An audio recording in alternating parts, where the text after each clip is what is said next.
यार यहाँ की हवा ही अलग है। लैंड होते ही जिसको जिसको कहते हैं ना Chandigarh one of the most beautiful cities in our country and that's very it you feel that immediately as soon as you land. इतनी खूबसूरत, इतनी greenery, you know, lovely air, it's really everything that they say it is. जी हाँ यार, धर्म जी, you know, the kind of stature that he commands, the kind of aura that he has, one of our greatest superstars ever. In spite of that, to see how grounded, how loving, how giving and generous he is as a person, it's very touching to the heart. It's been a great honor and privilege, almost surreal and unreal for me to have shared screen space with not just him, but Jaya Bachchan ma'am and Shabana Azmi as well. We are very, very proud to have such stalwarts of cinema as a part of our ensemble. जी रणबीर जी मैं एक किस्सा सुनाऊंगा आपको। जिस दिन पहली दिन shooting हुई थी, होने वाली थी रादर, धर्म जी के साथ, मैंने एडीज को बोला था धर्म जी के आने से पहले मुझे सेट पर बुला लेना, I would like to greet him. पर वो किसी तरह पहुंच गए सेट पे। फिर मुझे न्यूज़ मिली, अरे धर्म जी पहुंच गए सेट पे। तो मैं हड़बड़ी में रेडी होके पहुंच गया सेट पे। हेलो धर्म जी, पेरी को ना सीन भी समझना है, परफॉर्म भी करना है, टाइम निकला जाता है, you know, on a set time is money. तो जल्दी जल्दी प्रोसेस कर रहे थे, करण एक्सप्लेन कर रहा था, डीओपी समझा रहा था, ऐसा ऐसा शॉट है। तो एक कॉन्वर्सेशन करनी थी बिस्तर पे बैठ के धर्म पाजी के साथ यूं। तो मैं नीचे देख रहा था, शॉट के पहले रिवाइज कर रहा था ये शॉट में क्या क्या होने वाला है, क्या कहना है, क्या एक्सचेंज है। और फिर उन्होंने रोल कैमरा कहा और मैंने ऊपर देखा to start performing, and it's at that moment, action के बिल्कुल पहले, that it hit me. I was like, oh no Dharmendra. ऐसे मोमेंट पे रियलाइज करना, मैं हक्का बक्का रह गया। I almost got tongue tied and froze, because this is somebody you grown up watching, you know. उनको देख के हमने भी सोचा था हम भी कभी हीरो बनेंगे। तो it was a very surreal moment, without exaggerating, an almost split second out of body experience. It's pretty unreal. मेरे साथ पहले भी हुआ है, गोविंदा जी के साथ, अनिल कपूर के साथ, अजय देवगन के साथ। It's really surreal to be sharing screen space with my heroes, and it was an absolute delight and a memory I'll hold very close to my heart. नहीं, वो उनको उनके अंदाज में ही ग्रीट करते थे। तो धर्म जी सेट पे आते थे और रणवीर उनको धर्म जी के अंदाज में गुड मॉर्निंग बोलते थे। आप करके दिखाइए please. Good morning, love you all. Ranbir भाजी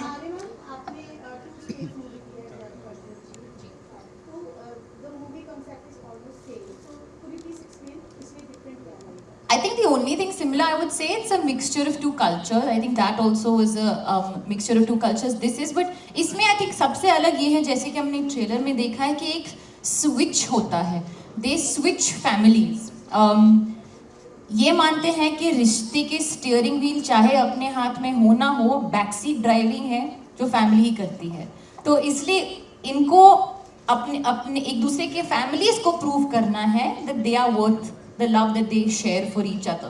तो ये कॉन्सेप्ट काफी नया है, and I feel कि in our country, because we are such a rich and diverse country with our cultures and our people and all the color that we have, this cross of cultures is always very interesting. तो चाहे आप to states में देखोगे या कोई और film में देखोगे या रॉकी और रानी में देखोगे, that visual experience is always so much fun to watch because it's just, you know, it's a celebration of differences and coming together. So I think ये आपको And काफी it happens in real life as well, and it goes on to make life more colorful and flavorful. मुझे ही देख लो यार, हैं? रणबੀਰ ਭਾਜੀ हाँ जी। ਸਤਿ ਸ਼੍ਰੀ ਅਕਾਲ ਜੀ। ਠੀਕ ਸਤਿ ਹੋ ਸ਼੍ਰੀ ਅਕਾਲ ਭਾਜੀ। ਤੇ ਕਿਵੇਂ ਦੀ ਜ਼ਿੰਦਗੀ ਚੱਲ ਰਹੀ ਹੈ ਔਰ ਕੀ ਹਾਲ ਚਾਲ ਨੇ ਤੇ ਬਹੁਤ ਬਹੁਤ ਸਵਾਗਤ ਹੈ Punjab Tops baby, very happy to be here. Right. So ਸਾਡੇ ਸ਼ਹਿਰ ਦੀ ਖੂਬਸੂਰਤੀ ਇਹ ਹੈ ਕਿ ਵੱਡੇ ਵੱਡੇ ਸਟਾਰ ਜਦੋਂ ਚੰਡੀਗੜ੍ਹ ਆਉਂਦੇ ਆ ਉਹ ਫਿਰ ਆਪਣੀ ਡਾਈਟਿੰਗ ਦੀ ਪਰਵਾਹ ਨਹੀਂ ਕਰਦੇ ਹੁੰਦੇ। बिल्कुल, है ना, की इसी खाया बात पे मुंह मीठा करवाओ। अच्छा लेके नहीं आए हो नहीं, लेके क्या आए। यार बच्ची यार ये ਲੈ ਕੇ ਆਏ ਭਾਜੀ ਪ੍ਰੈਸ ਕਾਨਫਰੰਸ ਤੋਂ ਬਾਅਦ ਆਪਾਂ ओके डन ਆਪਣੇ ਹੱਥਾਂ ਨਾਲ डन। आइटम क्या है ये बताओ। वो थोड़ा सा आज तो बहुत अच्छा दिन है, eve of release, after being there and experiencing the love that we did the other evening, मुंह मीठा करना बनता है यार, डाइट गया भाड़ में।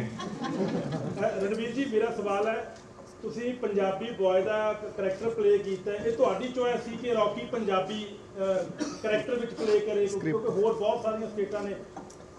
आई थिंक इशिता जी का चॉइस था, वो उन्होंने हमारी फिल्म लिखी है और इशिता और करण को लगा कि ये जो ऑलमोस्ट क्लैश होगा between two very opposite forces, two very opposite but very strong personalities, feisty, spunky, erudite Bengali journalist and Punjabi मुंडा, वो काफ़ी इंटरेस्टिंग होगा। और वो दोनों जब आते हैं ना, जैसे there sparks do fly and that those energies combust। आपने ट्रेलर में भी देखा होगा, वो जो लाइन लोगों को अच्छी लग रही है ना, वो जो सीन है वो ऑफिस वाला, और लोगों ने हमें स्क्रीनिंग में भी पॉइंट आउट किया, उनकी जो फर्स्ट मीटिंग से ही वो टेक ऑफ कर जाता है, and people were specifically pointing that scene out, so we are very movie की स्टार्टिंग में हम देख रहे हैं कि आपके फाइट मतलब आप बेस्ट शूट है, तो शूट की ड्यूरिंग में कितना टाइम्स किए, कितनी फाइट हुई? रणवीर और मैं फाइट नहीं करते, और प्रैंक्स तो मेरे साथ लाइफ में कभी नहीं हुआ है सेट पे। ये अरे मैंने किया था यार, मैंने किया था अभी प्रमोशनल टूर पे, प्रैंक तो किया था। क्या प्रैंक किया था? ऐसे करिए ना, भूल जाएगी ना, मैं डालूंगा वीडियो इंस्टा पे बिना बोले। अबे याद आया। या एक प्रैंक खेला है रणवीर ने 3 days ago। हम लोग गाड़ी में थे और मैं कुछ फोन पे कुछ कर रही थी, मैं बहुत स्ट्रेस थी और कुछ अप्रूवल दे रही थी या कुछ, और सडनली रणवीर मतलब उसने खुद का फोन ऊपर किया जैसे कि वो खुद की सेल्फी ले रहा था। मैंने एक लुक दिया कि पता नहीं क्या हो रहा है, ठीक है, we must be feeling that he is looking very nice and all that, so एक फोटो ले लेता है। सडनली मुझे अपने राइट कान से सुना था, शिवा। रणवीर, हाँ यार, इसी बात पर दिखाई दो वीडियो, इतना प्यारा सा वीडियो, मैंने कहा यार इंस्टाग्राम पे लगा दूं। आप डाल दीजिए इसके बाद। डालूं? हाँ। चलो, आपके लिए स्पेशली मैडम इंस्टा पे दिखेगा। रणवीर और आलिया, मेरा एक क्वेश्चन है दोनों से। आप लोगों ने बहुत बड़ी बड़ी पीरियड फिल्में की हैं, जी जी, राइट? और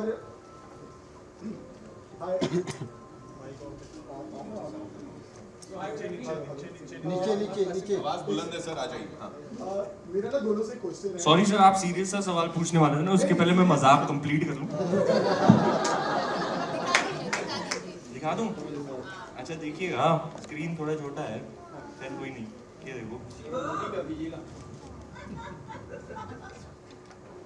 देखो आलिया जब स्ट्रेस में रहती है ना, वो आधी से ज्यादा प्रोड्यूसर खुद हैं, ट्रेड वाली खुद हैं, producer, director, cinema supernova Alia Bhatt. तो पता नहीं किस चीज की टेंशन लेकर बैठी थी। मैंने बोला माहौल थोड़ा लाइट कर देते हैं, तो मैंने कैमरा ऑन किया और बिल्कुल एक्सपेक्ट नहीं कर रही थी, और मैंने कहा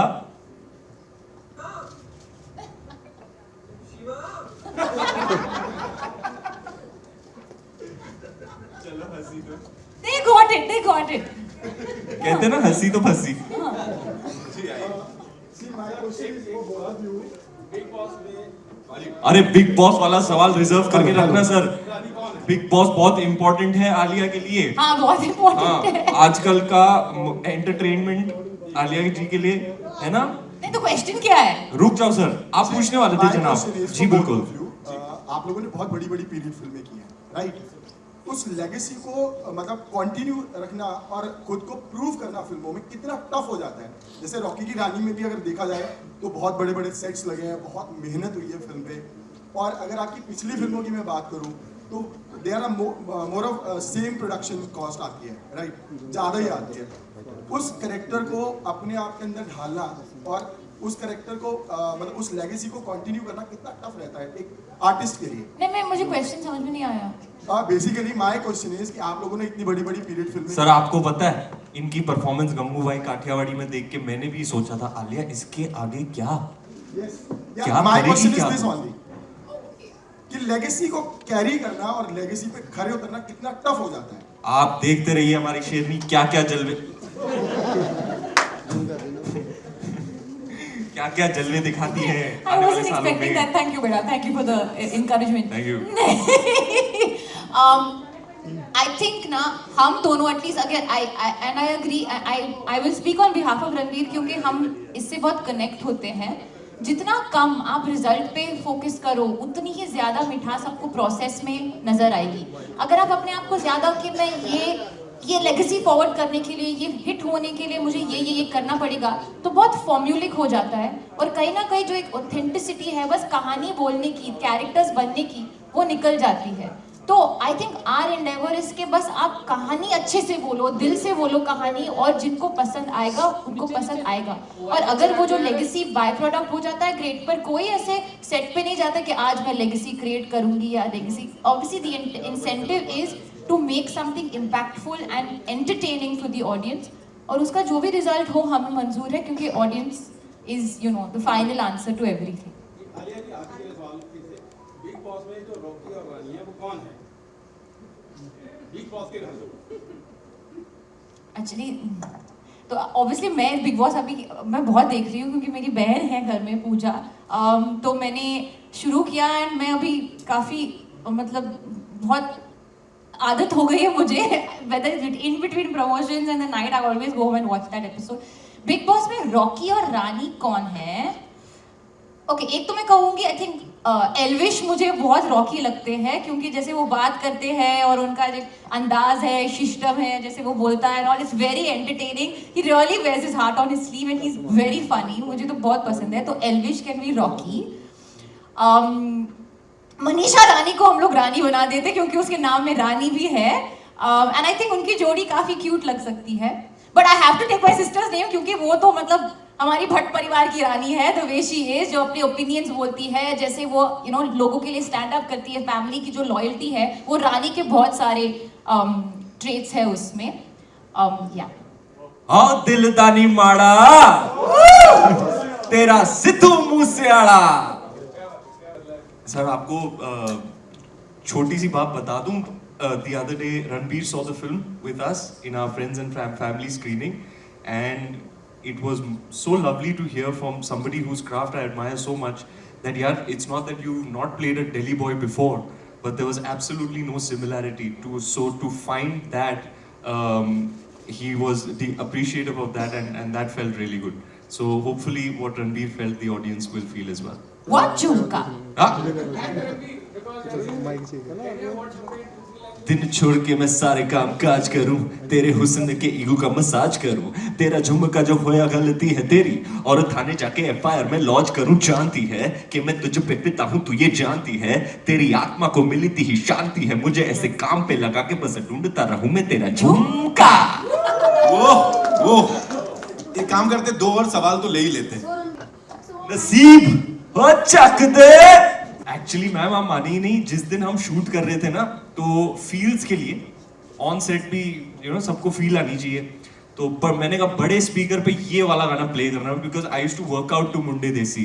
तो मैंने कहा आज के शूट के दिन का वाइब होना चाहिए मुंडे देसी, और करण ने सुना, उसने कहा I love this song, film में भी हम यही यूज करेंगे। और वहां से ये कहानी शुरू हुई, और ये जो वीडियो डाला था वो करण जौहर की पिछली फिल्मों में जो पू का इंट्रोडक्शन था, जो लोगों को बहुत पसंद आया, जो तो it was sort of like a homage to that, but I love that track, and I'm so grateful to Karan that he included and incorporated in the film.